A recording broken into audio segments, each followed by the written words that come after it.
பெரிய பாம்பை விட இந்த பாம்பு தான் வீரியமும் அதிகம்.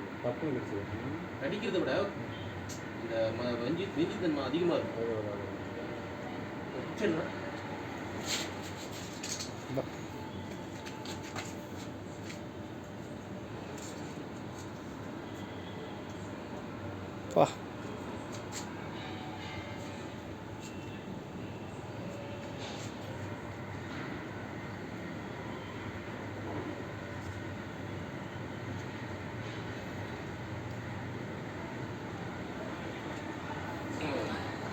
அழுத்து.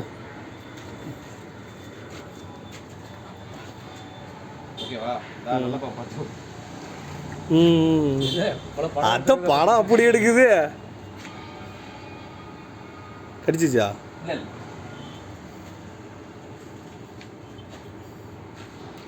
நம்ம எது இல்லை அப்படின்னு சொல்லி விட்டு போனோம்னு வச்சுக்கோங்க, அது பின்னால் நமக்கு தான் தந்துடும்.